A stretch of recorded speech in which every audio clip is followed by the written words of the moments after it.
Hello again, everyone. We made it to the middle of the week. I hope you're doing well. Hope you're having a great week. Hope you're enjoying some spring weather. We're getting lots of rain here in Lincoln, but I'm hoping some sun is going to come eventually.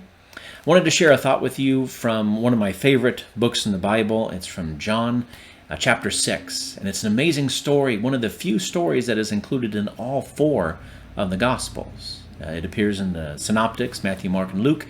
And then John, who many scholars believe was the last gospel that was written, John decides to include this story as well, even though he leaves out many stories that are written in the rest of the Gospels. He includes the story of the feeding of the 5,000, which is just a fascinating story. But I want to talk to you about what happens after everybody eats. As it's ending in verse 15 of chapter 6 of John, Jesus perceives that they're wanting to make him an earthly king because they're so excited about this miracle that happened. So he pulls away from them. He doesn't let them do that, of course. And then the very next day, all the people are so excited about Jesus, they want to find him. They want to hear more from him. I don't know about you, but on the weekend, have you ever gone to church and heard a preacher speak and liked it so much that you're like, man, we got to find that guy. And so the next day you get up and you go to wherever he's staying?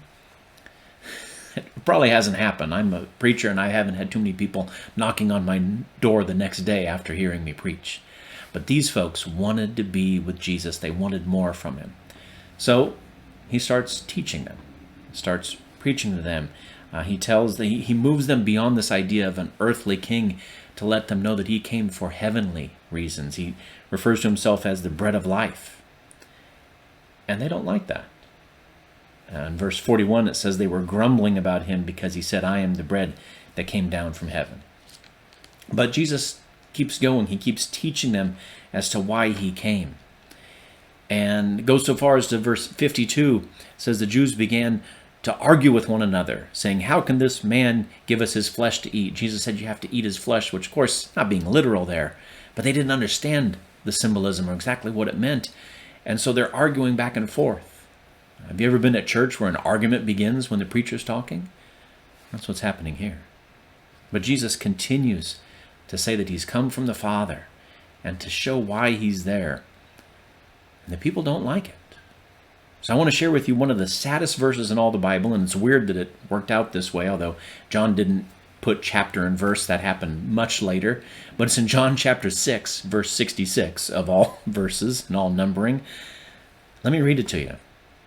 It says, as a result of this conversation and this teaching of Jesus, as a result of this, many of his disciples withdrew and were not walking with him anymore. Isn't that tragic? Jesus does this amazing miracle. People are so excited. They're like, we got to find Jesus. And then he teaches them about his purpose and why he's here. And they don't like what he says. They don't like what he's done, that he didn't let them make him king.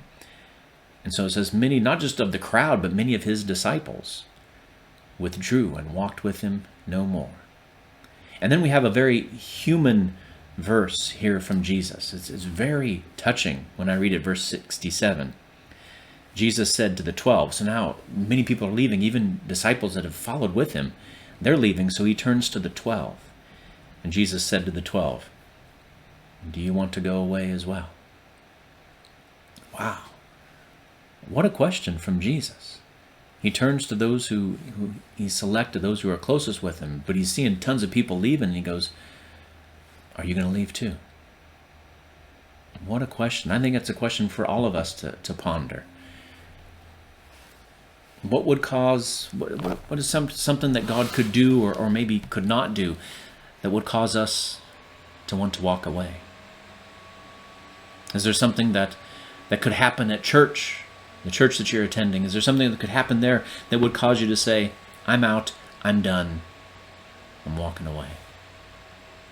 Or worse than leaving church, is there something that God could do or maybe doesn't do that could cause you to say, I'm out, I'm done, I'm walking away? There's that question. Are you going to leave too? And they could have. They could have chose. Others left. And of course, Peter says, how could we? You have the words of eternal life. So I don't think they understood everything that Jesus was saying, but they at least knew that there was something there and they were going to stick with him. I want to encourage all of us, because there's going to be times in our life when God's going to do something that we don't understand or maybe we don't like. Don't walk away.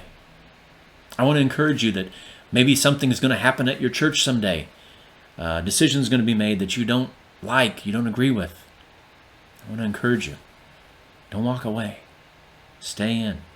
Stay part of the church family that you're a part of. And stay connected to God, even if things are happening that you don't like or you don't understand. And just think about that question that Jesus asked there. Do you want to leave? Are you going to leave as well? And I pray that our answer will always be, when Jesus asked that, are you going to leave? I pray our answer will always be just like Peter's. No, where would we go? You have eternal life. So let's stay in, even if at times we're disappointed, even if at times we're not understanding. I think if we stay with Jesus, he'll show us that he is the way and the truth and the life, and he'll help us to understand those things that we don't like or those things we don't understand. So just wanted to encourage you that today with that amazing story, but I hope you read all of John 6. It's a wonderful chapter.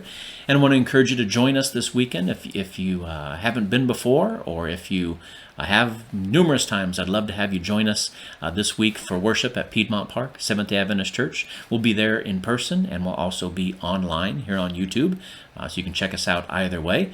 And some exciting things happening coming up here on April 3rd. We're going to be doing our Journey to the Cross event. It's going to be outside. We figured that would be the safest way to have a outreach event like this. We're going to tell the story of the cross. It's called Journey to the Cross. We'd love to have you come. It's April 3rd, 6 to 8. It's going to be an amazing time of telling the story of Jesus and his amazing love that saved us all. So take care, everyone. Stay safe, and we'll see you soon. God bless.